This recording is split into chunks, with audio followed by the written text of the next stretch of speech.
today's topic is C. तो structure of C plus plus क्या होता है? मोस्ट ऑफ द टाइम जब भी हम कोडिंग शुरू करते हैं तो स्लैश हैश इंक्लूड यहाँ से ही शुरुआत करते हैं, उसके बाद इंट मेन और उसके बाद हमारा कोड होता है और यहाँ तक फिनिश। तो हमारा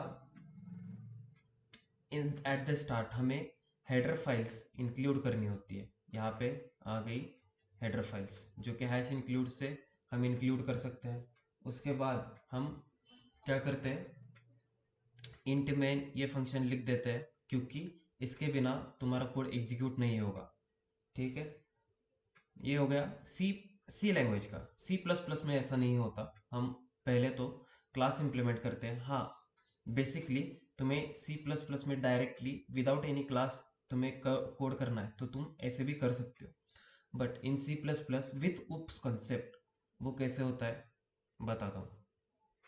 हम क्या करते हैं, फाइल्स को इंक्लूड करते हैं। किसका यूज करके? हैश इंक्लूड इसका। ठीक है, उसके बाद नेक्स्ट स्टेप होता है क्लास डिक्लेरेशन। नेक्स्ट स्टेप क्या होता है? क्लास। नेक्स्ट स्टेप क्या होता है कि next step class declaration.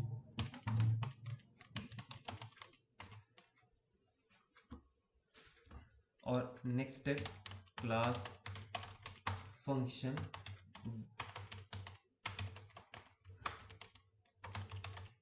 Definitions.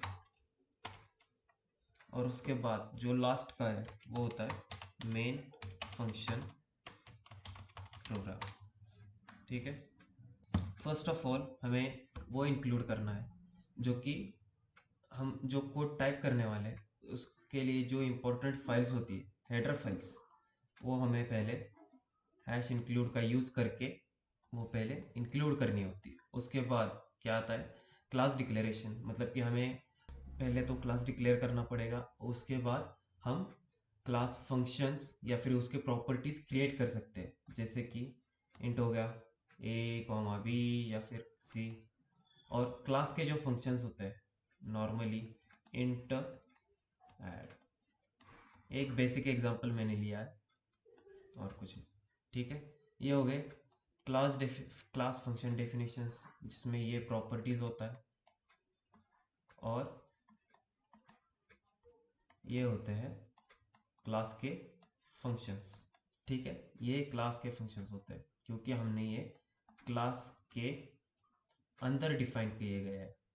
Local functions भी होते हैं बट यहाँ पे हम इंक्लूडिंग उप्स कंसेप्ट की तरह चल रहे हैं।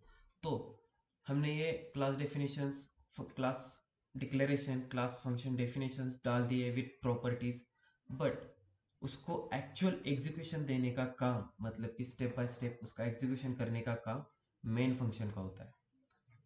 ये होते हैं हमारे 4 स्टेप्स किसके? Structure of C plus plus के। इन 4 स्ट्रक्चर के ऊपर हम सारे के सारे कोडिंग करते हैं। ठीक है, बट ये इंपॉर्टेंट चीज है main function. Without main function हम कोई भी कोड एग्जीक्यूट नहीं कर सकते। मेन फंक्शन को इंक्लूड करना ही पड़ता है। उसमें हम मेन फंक्शंस में क्या होता है, इतना ही मैं इंपॉर्टेंस क्यों दे रहा हूँ? तो मेन फंक्शंस में हम क्लास के ऑब्जेक्ट्स क्रिएट करते हैं। क्या करते हैं?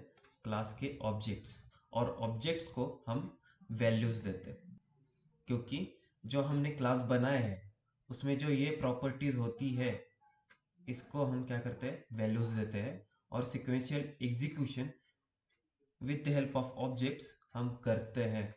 ठीक है, उस क्लास के जो ऑब्जेक्ट्स होते हैं इसका यूज करके हम जो क्लास के अंदर जो फंक्शंस बनाए गए हैं उनको कॉल करते हैं, और जो क्लास डिक्लेयर किया है और उसमें जो भी फंक्शनैलिटीज हमने ऐड की गई है वो एग्जीक्यूट करते हैं। तो ये सारा का सारा काम जो execution, step by step execution का काम होता है वो मेन फंक्शन में होता है। This is the basics of structure of C++ with including oops concept। And Thanks for watching this video.